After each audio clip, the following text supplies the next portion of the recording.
Notre secours est dans le nom du Seigneur qui a fait le ciel et la terre. Avant le Vatican, il y avait Jérusalem et avant les papes, il y avait David. Nous voyons notre premier pape, notre premier Vatican surgir de terre. En tout cas, dans les papiers, David est en train de dresser les plans de la cité divine, de la capitale liturgique parfaite appelée à régner sur toute la terre. 2 chapitres aujourd'hui, chapitre 25. On vous donnera la liste des chantres. Les voilà au centre de tout ce long passage consacré à l'organisation davidique de notre proto-cité du Vatican. On reviendra là-dessus. Et après, on vous donnera le nom, cette fois-ci, des portiers. Un très long passage sur les portiers. Alors on se demande pourquoi autant d'importance sur les portiers. Souvenez-vous d'Ouza qui était mort parce qu'il avait touché par mégarde l'arche de l'Alliance. Donc il faut un accès réglementé entre le profane et le sacré. Veillez au seuil de purification. Et probablement aussi que les portiers avaient une fonction militaire. En tout cas, une fonction sécuritaire, un peu comme la police. On vous parlera ensuite des questions financières du temple, le trésor et même des affaires extérieures. En fait, c'est simple, hein. On est en train de vous décrire ce qu'on appelle des dicastères. Les dicastères, c'est les ministères qu'il y a au Vatican. Il y a un ministère qui s'occupe des finances, il y a un ministère qui s'occupe du culte, etc., etc. Et avant le Vatican, vous aviez David qui les avait fait à Jérusalem. 1 Chroniques 25-26.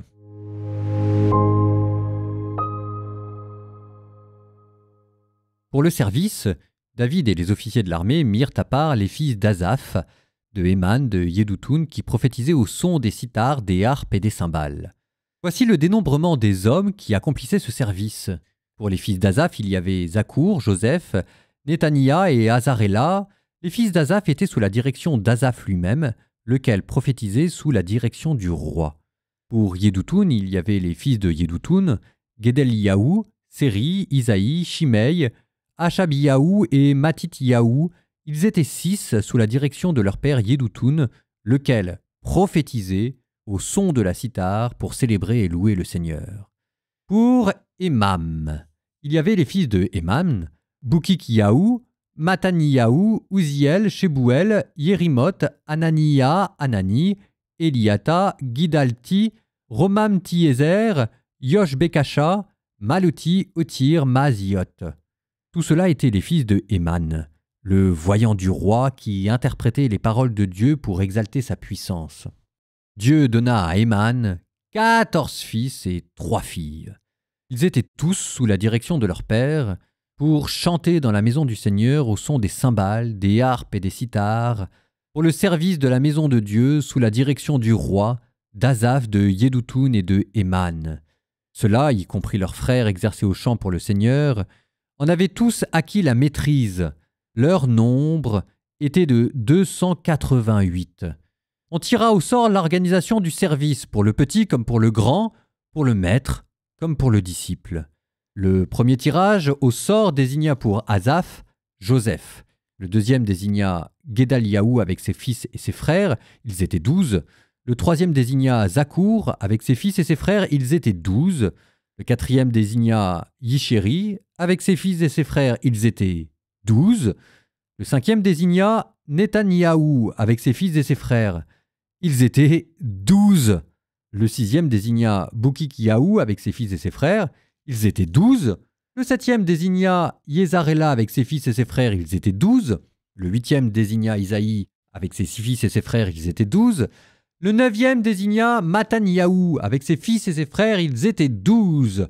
Le 10e désigna Shimei avec ses fils et ses frères, ils étaient 12.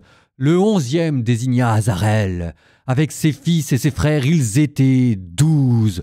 Le 12e désigna Achabia avec ses fils et ses frères, ils étaient 12. Le 13e désigna Choubel avec ses fils et ses frères, ils étaient 12. Le 14e désigna Matityaou avec ses fils et ses frères, ils étaient 12. Le 15e désigna Yérémoth avec ses fils et ses frères, ils étaient 12. Le 16e désigna Ananiaou avec ses fils et ses frères, ils étaient 12. Le 17e désigna Yoshbekasha avec ses fils, avec ses frères, ils étaient 12. Le 18e désigna Anani avec ses fils et ses frères, ils étaient 12. Le 19e désigna Maloti avec ses fils et ses frères, ils étaient 12. Le 20e désigna Eliata, avec ses fils et ses frères, ils étaient 12. Le 21e désigna Otir, avec ses fils et ses frères, ils étaient 12. Le 22e désigna Guidalti, avec ses fils et ses frères, ils étaient 12. Le 23e désigna Maaziot, avec ses fils et ses frères, ils étaient 12. Le 24e désigna Romanti-Ezer, avec ses fils et ses frères, ils étaient 12. Et voici la répartition des classes des portiers pour les Koréchites. Michel Miaou, fils de Corée, l'un des fils d'Ebiasaph. Deuxième, Zébadiaou. Le troisième, Yatnel. Le quatrième, Elam. Le cinquième, Yohanan. Le sixième, et Elioénaï, le septième. Obed-Édom eut des fils. Shemaïa l'aîné. Yozabad, le deuxième. Yoa, le troisième. Sakar, le quatrième. Nethanel, le cinquième. Amiel, le sixième. Isaacar, le septième. Et Péoulétaï, le huitième. Car Dieu avait béni Obed-Édom. À son fils Shemaïa naquirent des fils qui eurent autorité sur leur famille. C'étaient des hommes de grande valeur. Les fils de Shemaïa étaient Othni, Raphaël, Obed, Elzabad, et ses frères, gens de valeur, Eliou et Shemakiaou. Tous ceux-là étaient les fils d'Obed-Édom. Eux, leurs fils et leurs frères, étaient des hommes de valeur par l'énergie qu'ils montraient dans leur service, et ils étaient 62 issus d'Obed-Édom. Méchélé Miaou eut des fils et des frères, gens de valeur au nombre de 18. Oza, l'un des fils de Merari, eut des fils. Shimri était l'aîné, car sans qu'il fût le premier-né, son père en avait fait l'aîné. Ilkiyahu était le deuxième, Tébaliahu le troisième, Zacharie le quatrième. 13 en tout, fils et frères de Oza. Ceux-ci constituaient la classe de portiers. Les chefs de ces hommes avaient pour tâche, comme leurs frères, d'officier dans la maison du Seigneur. On tira au sort les familles, pour le petit comme pour le grand, afin d'organiser le service de chaque porte. Et pour la porte de l'Est, le sort tomba sur Shemel Miaou. Pour son fils Zacharie, qui était un conseiller prudent, on tira au sort et le sort le désigna pour le Nord. Obed-Édom eut la porte du Sud et ses fils eurent les magasins. Choupim et Oza eurent à l'ouest la porte Chaleket sur la route montante. On avait proportionné les postes de la garde de la manière suivante. 6 Lévites à l'est, mais 4 par jour au nord, 4 par jour au sud et 2 par groupe de 2 au magasin. Pour les dépendances à l'ouest, ils étaient 4 pour la route et 2 pour les dépendances. Telles étaient les classes des portiers chez les Coréites et les Mérarites. Les autres Lévites, leurs frères, étaient préposés au trésor de la maison de Dieu et au trésor des choses saintes. Les fils de Ladan, fils de Gershonite par Ladan, avaient des Yéhélites pour chefs de famille. Les chefs des Yéhiel, Zatam et Joël son frère étaient préposés au trésor de la maison du Seigneur. Pour les Amramites, les Yishéraïtes, les Hébronites et les Ouziélites, il y avait Shébouel, descendant de Gershom, fils de Moïse, comme surintendant des trésors. Ils avaient pour frère par Eliezer, le fils de ce dernier, Réhab Yaou, qui eut pour fils Isaïe, qui eut pour fils Yoram, qui eut pour fils Zikri, lequel eut pour fils Shélomite.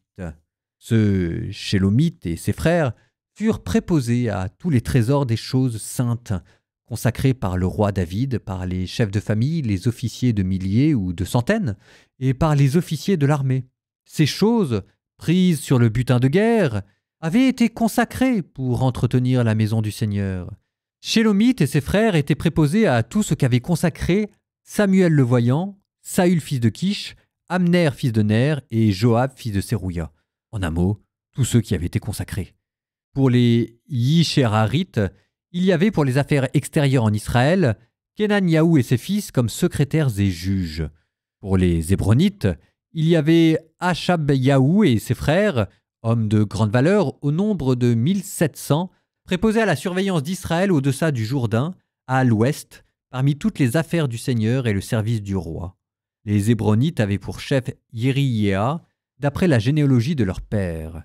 Ceci avait fait l'objet de recherches en la 40e année du règne de David, et l'on avait trouvé parmi eux des hommes de grande valeur à Yazer en Galade. Quant aux frères de Yéria, gens de valeur, ils étaient 2700 chefs de famille. Le roi David les nomma inspecteurs des Roubénites, des Gadites et de la demi-tribu de Manassé en toute affaire royale ou divine.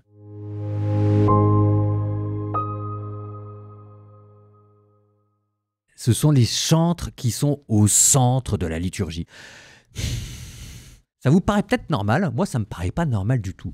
Normalement, ce qu'il devrait y avoir au centre de la liturgie, ça devrait être les prêtres, ça devrait pas être les chantres. Alors les prêtres, ils sont toujours là, on les a pas oubliés, il y aura toujours des sacrifices dans le temple. N'empêche que quelques chapitres auparavant, on vous avait décrit 24 classes de prêtres, et ben voilà que maintenant on voit les flanques de 24 classes de chantres. On a presque l'impression que maintenant ce qu'il y a au centre de la liturgie, c'est plus les sacrifices, c'est le chant. En même temps, ça s'explique parce que le temple n'a pas encore été reconstruit, donc les sacrifices, ils sont à Gabaon en ce moment. Mais en attendant, cette insistance nouvelle sur le chant, ça, c'est une révolution. Ça vient en fait de l'exil.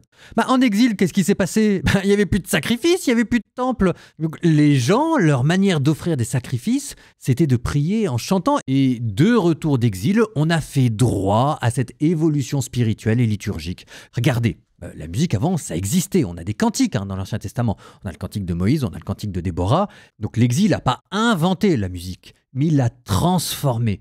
Avant, c'était une expression populaire. Maintenant, c'est devenu un langage sacerdotal. Avant, c'était un art occasionnel. Maintenant, ça devient un rite permanent. C'est tout le jour que l'on chante pour imiter sur terre la cour céleste, les anges qui louent Dieu dans le ciel.